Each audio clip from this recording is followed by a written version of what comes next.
19. Pain arrived in a violent surge, a twisting spike that carved through Alvarez's ribs before he had even taken his second breath. He staggered, hand flying to his side, fingers finding the wet warmth, spilling beneath the wound. The wound pulsed hard as if some invisible fist had clamped around the torn muscle and squeezed with deliberate cruelty. Fresh blood rolled down his skin in a slow, determined stream. He swayed, catching the wall before his knees buckled. Then a voice brushed the edge of his mind, faint, cold, familiar. Pain is a reminder. The whisper came with that old sulfur sting, a tone that curled like smoke through his chest and settled behind his heart. Satan's voice didn't roar. It never needed to. A single breath from that shadowed place carried enough weight to sharpen fear into focus. Alvarez drew in a shallow inhale, jaw setting, as another burst of agony radiated across his abdomen.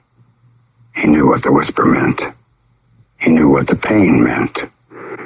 He was running out of time. He pushed off the wall and stumbled into the hospital bathroom, gripping the doorframe to steady himself. The sterile light flickered overhead, throwing his shadow across the tile in a warped smear.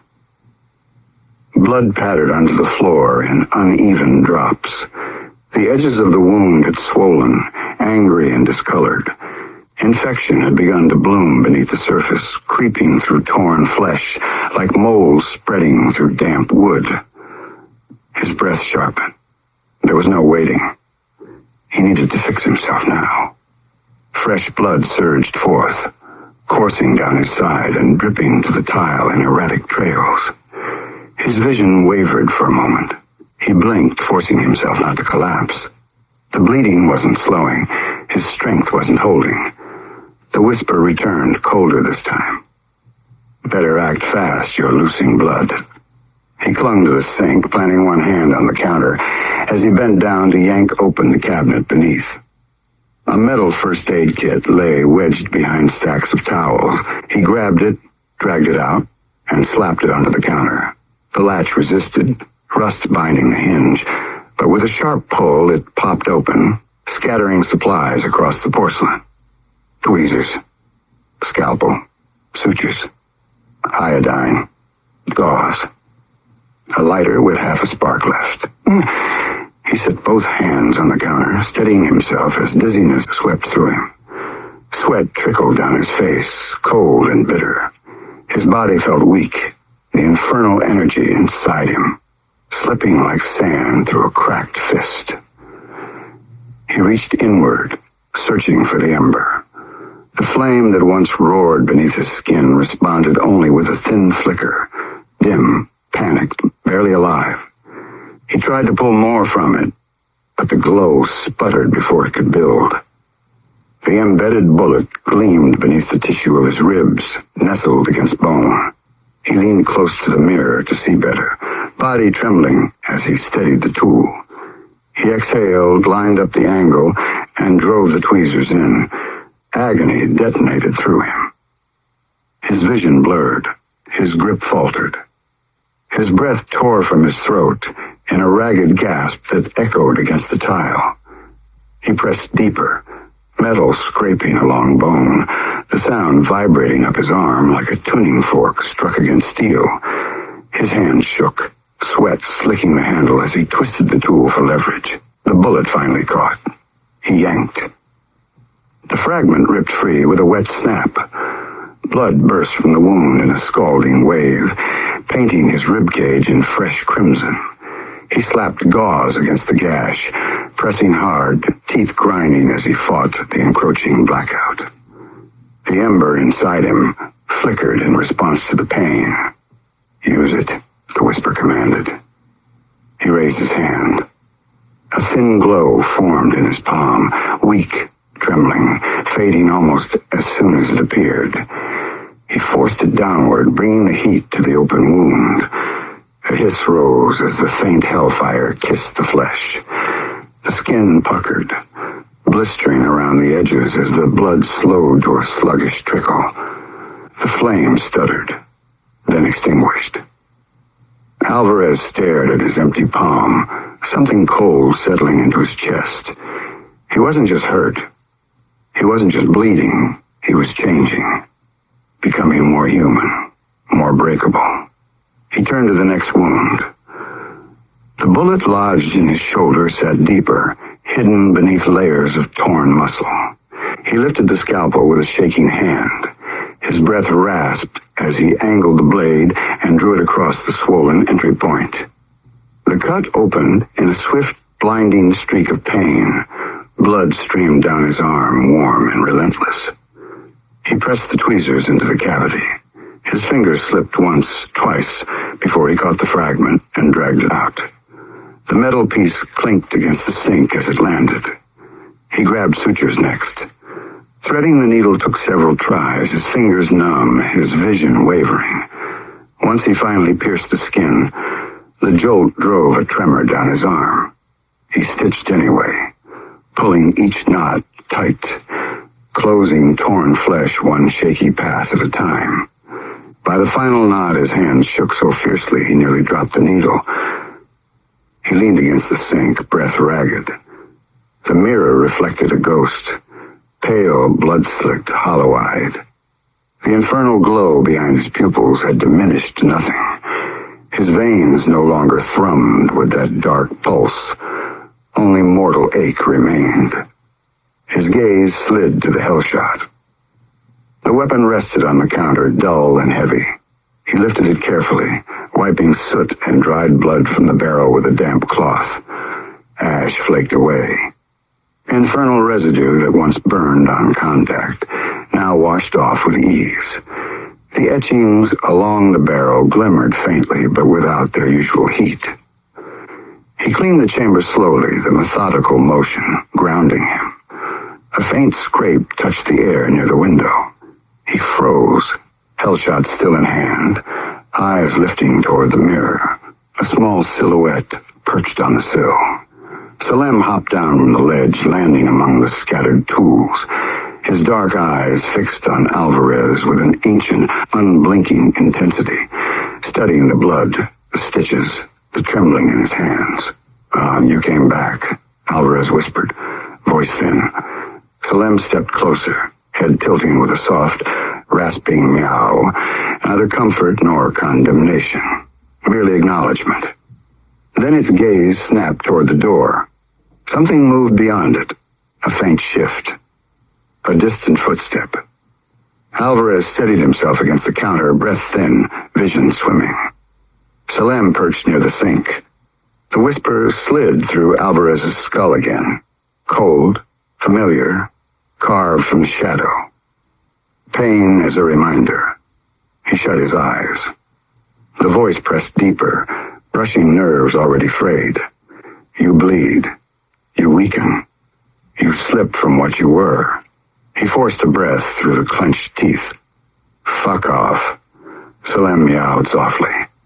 Alvarez wrapped new gauze around his ribs, taping it down with stiff, clumsy motions. His hands shook. Every knot tugged at raw flesh. He pushed off the counter, reaching for the hellshot. The weapon's weight felt unfamiliar, lighter, hollow, its fading warmth a quiet accusation. He holstered it anyway. Salem jumped to his shoulder. The hallway's silence hit him immediately. No murmurs. No nurses. No rolling carts.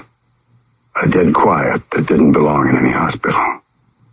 He leaned on the wall rail, each step a negotiation between gravity and will. Pain pulsed with every movement, stitches dragging inside his skin. Salem's head turned sharply, nostrils flaring. Alvarez smelled it a moment later, blood not his own. He followed the scent to the emergency stairwell. A smear darkened the handle. He pushed the door open and saw the body slumped just beyond it. A security guard, throat open in a single precise cut. His radio lay shattered beside his hand. Blood seeped across the tile in a widening pool. The whisper unfurled again.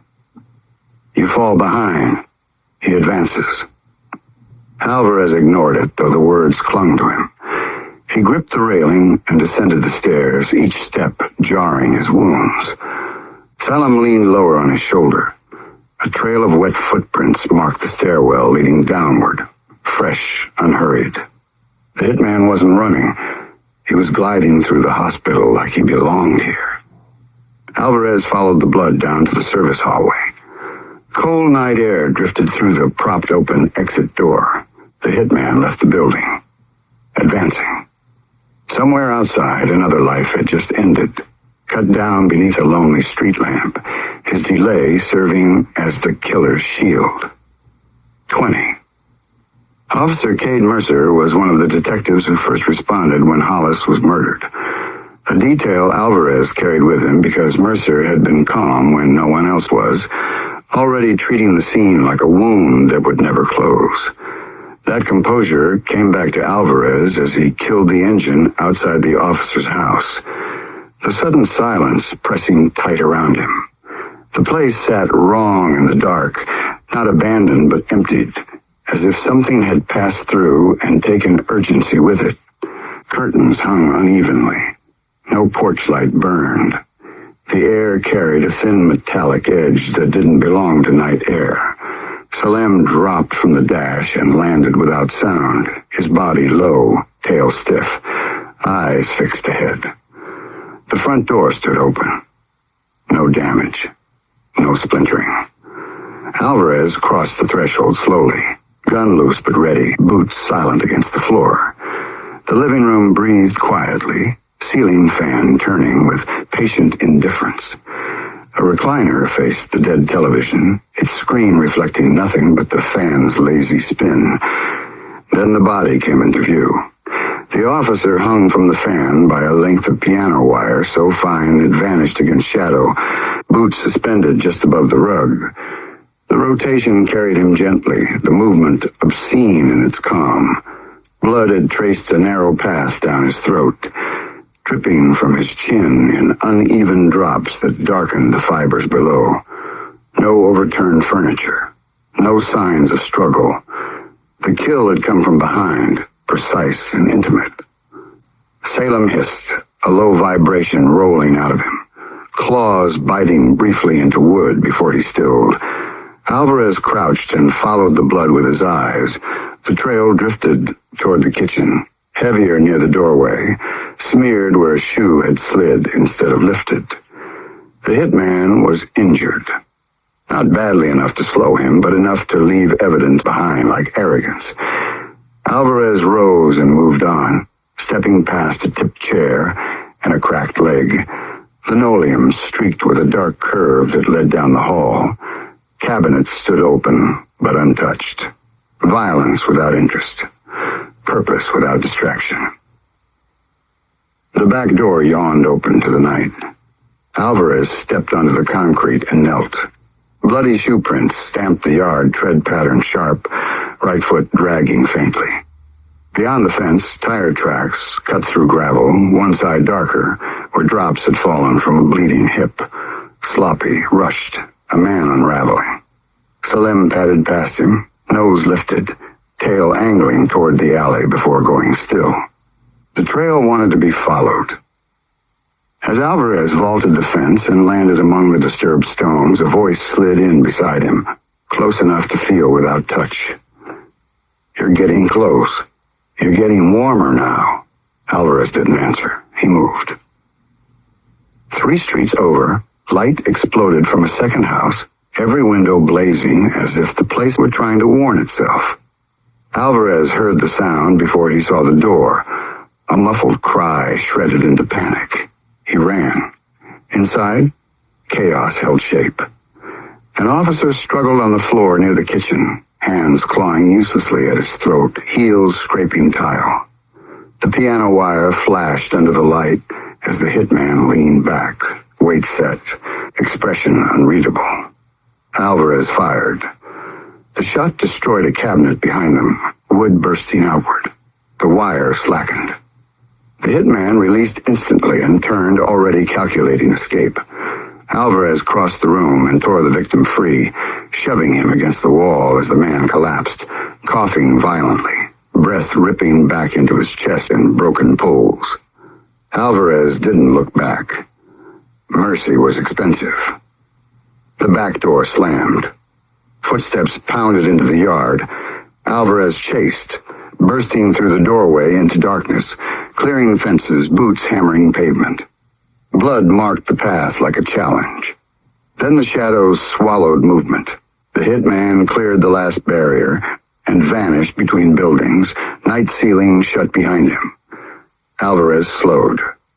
Behind him, the saved victim sobbed into the dirt, alive and shattered.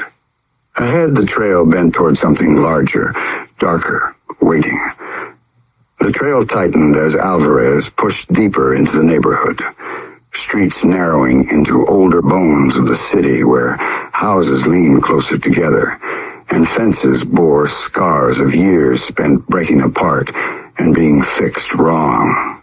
Blood showed less now, reduced to faint impressions near storm drains and scuffed concrete, where the hitman had learned to favor speed over caution. Alvarez read the ground without slowing, weight balanced, breath measured. Salem stayed ahead, silent, tail cutting the air once before settling, as if he were following something no one else could smell. Alvarez crossed an intersection and saw the building rise at the end of the block. Grand Manor Estates. The name clung to the brick facade in tarnished letters, optimism fossilized into mockery. Windows stacked on windows, most dark, some lit with the pale glow of late televisions and sleepless lives. The rear service door stood ajar, not forced, chosen. Salem stopped at the curb and lifted his tail, pointing with the tip toward the entrance, eyes never leaving the opening. Inside, the stairwell carried sound badly. Alvarez heard a door close somewhere above, too soft to belong to chance. He took the steps two at a time, boots whispering against concrete, gun angled down but ready. The second floor smelled of old cooking oil and damp carpet. A smear of blood darkened the corner near a trash chute, hastily wiped, incomplete. The hitman was compensating now, learning again how to move wounded. A scream tore loose from the third floor. Alvarez didn't slow. He hit the landing and found the door halfway open, frame splintered where it had been kicked inward. Inside, another victim lay slumped against the counter, hands shaking violently, throat marked with a thin red line that bled just enough to promise what almost happened. Alvarez crossed the room in a single motion and pressed a cloth to the wound, his voice low and controlled as he anchored the man back to breathing. Another witness shouted, "He went out the window," the victim's fingers tightening. Alvarez rose and moved to the window. Below, a fire escape rattled faintly, still vibrating from recent use. Blood spotted the metal rungs where the hitman's hip had brushed steel. Alvarez leaned out just long enough to confirm direction, then stepped back. Alvarez turned away from the window and knelt again, meeting the officer's eyes. He spoke quickly, firmly, the way men spoke when they knew time mattered more than fear. Then he was gone, boots hitting the fire escape, metal clanging once before he absorbed the sound into motion. The alley swallowed him. Trash bins, damp brick, steam bleeding from vents like breath from something buried alive. The trail led toward the street, then vanished into traffic noise and distance. Alvarez stopped only once, long enough to take in the absence where direction should have been. Alvarez stood in the dark, rain beginning to mist against his jacket. The city rearranging itself around the gap where the hitman had been. Somewhere ahead, a door had closed. Somewhere else, an engine turned over. The night moved on.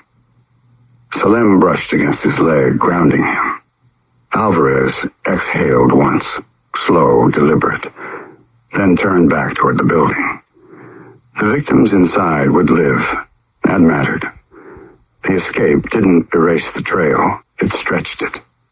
Salem pointed ahead with his tail, motioning towards Mill Creek Village apartment buildings. They were hot on his trail. 21.